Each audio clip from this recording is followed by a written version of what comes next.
ত্রয়োদশ জাতীয় সংসদ নির্বাচনে ময়মনসিংহের ১১টি আসনে জয়ী হয়েছেন ১১ জন নতুন মুখ। এবারই প্রথম সংসদে প্রতিনিধিত্ব করবেন তারা।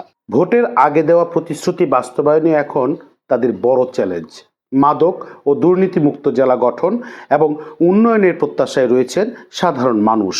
১১টি সংসদীয় আসন নিয়ে গঠিত ময়মনসিংহ জেলা একসময় শিক্ষা ও সংস্কৃতির জন্য পরিচিত ছিল এই অঞ্চল। তবে সময়ের ব্যবধানে জনপ্রতিনিধিদের উদাসীনতা আর অসমাপ্ত উন্নয়ন প্রকল্পে অনেকটাই ম্লান হয়েছে সেই সুনাম। আধুনিক জেলা হিসেবে গড়ে তুলতে নেওয়া হয়েছিল একাধিক মেগা প্রকল্প। কিছু প্রকল্পের কাজ চলমান থাকলেও থমকে আছে অনেক উদ্যোগ। ব্রহ্মপুত্র নদ খনন, সরু সড়ক, অপরিকল্পিত নগরায়ন, মানসম্মত শিক্ষা ও চিকিৎসা সেবার অভাব আর দীর্ঘদিনের মাদক সমস্যা, এসব ইস্যু সামনে রেখেই ভোট চেয়েছিলেন প্রার্থীরা। জনগণের দাবির চাইতে আমি যদি মনে করি যে প্রত্যেকটি সমস্যাকে যদি সংসদ সদস্যরা নিজেদের সমস্যা মনে করেন তাহলে উন্নয়ন দ্রুত গতিতে সমাপ্ত হবে। আর যদি সমস্যা নিয়ে তার দরবারে আমাদের আন্দোলন করতে হয় তাহলে কিন্তু সমস্যার সমাধান হবে না। আমাদের জন্য কোনো ধরনের আন্দোলন করতে না হয়। উনি সকলের এমপি, সবার জন্যই তিনি অভিভাবকের ভূমিকা পালন করবেন। একটি সুশাসনের ভিতর দিয়ে তিনি ময়মনসিংহকে পরিচালনা করবেন, ময়মনসিংহের উন্নয়নের কথা ভাববেন। আমরা বিশ্বাস করি উনি একজন শান্তিকামী রাজনীতিবিদ, শান্তির চর্চা করবেন। নিজ দলের নেতাকর্মীদের মধ্যেও শান্তি এবং সহনশীলতার যে চর্চা সেটি তিনি প্রতিষ্ঠা করার চেষ্টা করবেন। মানুষের মধ্যে ভ্রাতৃত্ববোধ, সম্প্রীতি যেন বজায় থাকে সেই লক্ষ্যে তিনি ময়মনসিংহের অভিভাবক হিসেবে প্রচেষ্টা অব্যাহত রাখবেন। একজন নাগরিক হিসাবে প্রথম আমার দাবি মাদক মুক্ত, চাঁদাবাজ মুক্ত ময়মনসিংহ গড়ে তোলা। আমাদের সংস্কৃতি অঙ্গনে বিভিন্ন সুযোগ সুবিধা করে দিয়ে শুদ্ধ সংস্কৃতি বিকাশে এবং আমাদেরকে সুযোগ করে দিবেন বলে আমি বিশ্বাস করি। অতীতে যাই করেছে সামনে আমরা এটা আশা রাখবো তাদের কাছে, তারা আমাদের জন্য হাত বাড়িয়ে দিবে।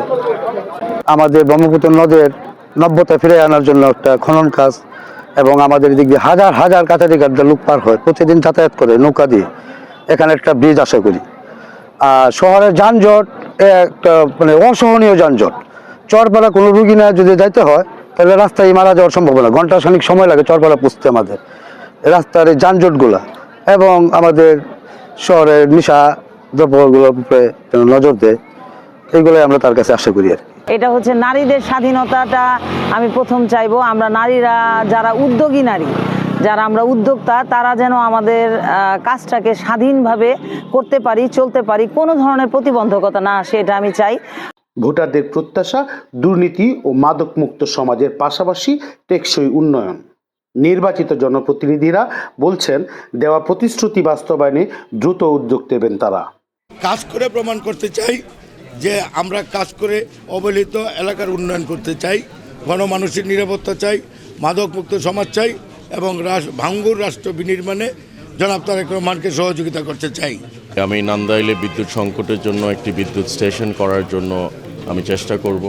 রাস্তাঘাটগুলো খুব অনুন্নত, পাকা রাস্তা করার খুব প্রয়োজন। নান্দাইলের সবচেয়ে বেশি যে সমস্যাটা হচ্ছে মাদক, এবং আমি জীবনের ঝুঁকি নিয়ে হলেও মাদক বিরোধী আন্দোলন শুরু করেছি এবং মাদক বন্ধ করার জন্য, চাঁদাবাজ বন্ধ করার জন্য এবং সন্ত্রাস বন্ধ করার জন্য যা করার প্রয়োজন ইনশাআল্লাহ আমি সেটাই করব।